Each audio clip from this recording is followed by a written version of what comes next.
Arrow functions, since they are just a shorthand syntax for creating a real function, and functions are used everywhere in JavaScript, as you know by now, you might not be surprised to hear that there are many different ways that arrow functions are used in JavaScript, and there are many different syntax variations to boot. So what I want to do is start simple, and I want to look at a few practical applications of arrow functions, but we'll start using them as frequently as possible from this point on, and you'll begin to see them pop up just about everywhere. All right, so you can see that I have a file called arrowfunctions.js that I've already created, and I want to create my very first super simple arrow function. So here we go. I'm going to create a function called hi. I'm going to set it equal to a set of empty parentheses, what's called the fat arrow operator. So equal sign and a greater than symbol after it to kind of resemble a fat arrow, I guess, as opposed to a thin arrow, which has absolutely no meaning in JavaScript. This fat arrow then will point to a body defined by an opening and closing curly brace. And then we'll do console.log howdy. Okay, so far so good, right? One line of code, an entire function declaration, and we can just call hi. So here we go.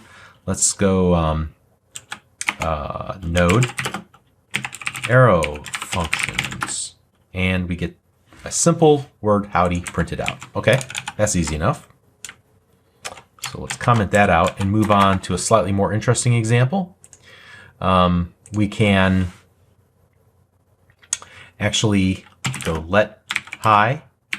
And inside of the opening closing parentheses, we can accept an input parameter. So what these really are, instead of using, the keyword function, we just get rid of the keyword function. But this remains, and it allows us to define an input parameter, name. Inside of, or after the fat arrow, and inside of the body, I can go console.log. We use our special backtick character, and we'll go howdy, and then $, open closing curly brace, name, add a few semicolons to the ends of some things here. Really probably don't need this one per se. Now let's call hi, Bob, howdy Bob. Okay, so you can see that all we're really doing here is just creating, again, a shortened version of a function. And we don't need the keyword function. We just go ahead and start with the opening, closing parentheses to define the area where we can add input parameters. The fat arrow points to the body of this arrow function. And inside of there, we can just do whatever we want to do, just like we can in any normal function, even reference input parameters like we've done here. All right.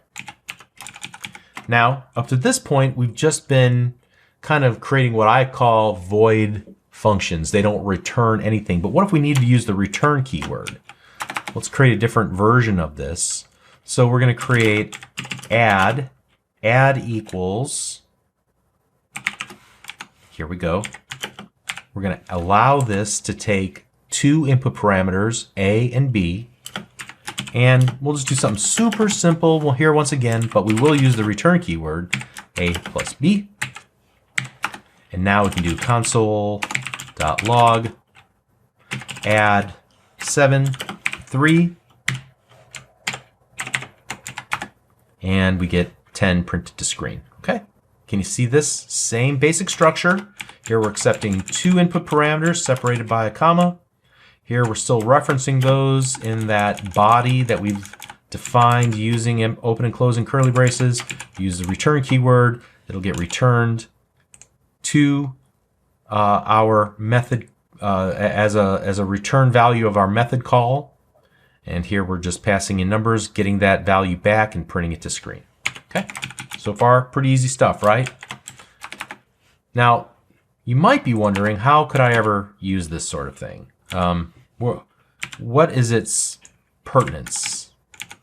And so I think that one of the ways that I see them being used the most is whenever you need to run a function over each element of an array. And so let's use our let names equal, and you'll recognize these names once again.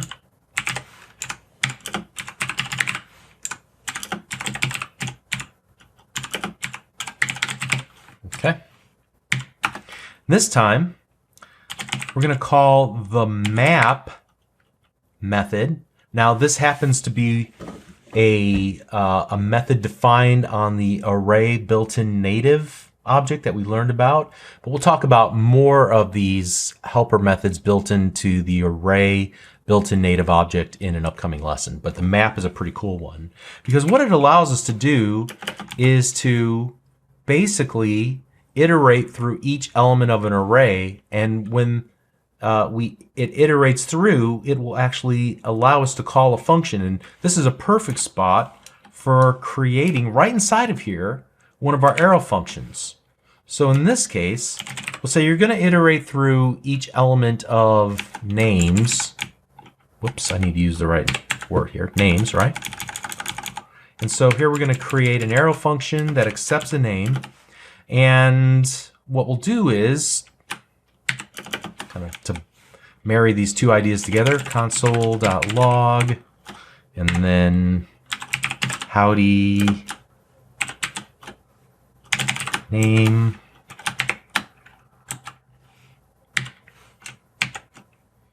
All right.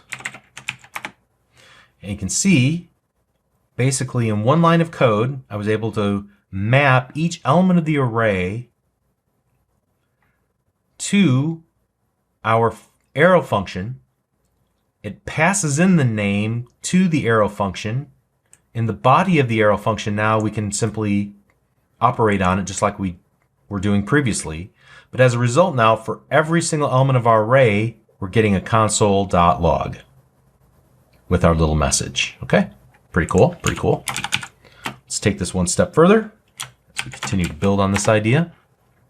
Let me grab this line again so I don't have to retype that.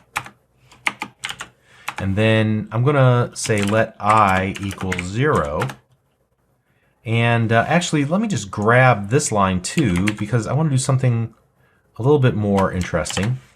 Because I want to show that you can actually do a little bit more in a single line. Like, for example, here I might increment the value of I and then use I here in the body. But now I'm essentially doing, you know, two commands or two statements inside of the body.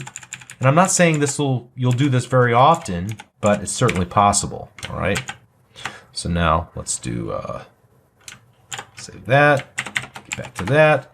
And so now David 1, howdy Eddie 2, howdy Alex 3, howdy Michael 4. All right. All right, let's continue to build on this. And now let's use the return keyword kind of in the same, doing the same sort of thing here. So we'll start with names. In fact, let's go var transformed equals names.map. And then I'm going to borrow some of these pieces here again. I'm just going to borrow that.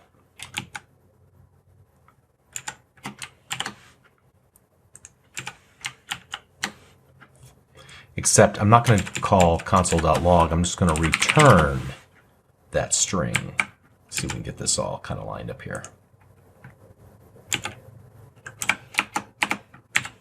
Okay. So I'm going to take every name in names, and I'm going to return howdy plus the name. And now I'll do console.log. The entire array that is going to be returned from this and saved into transformed.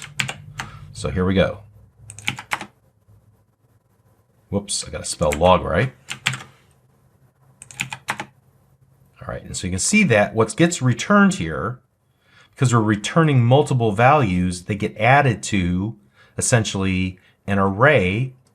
And now you can see on each element of the array is the literal string that we construct inside of this map function using an arrow function to do the construction.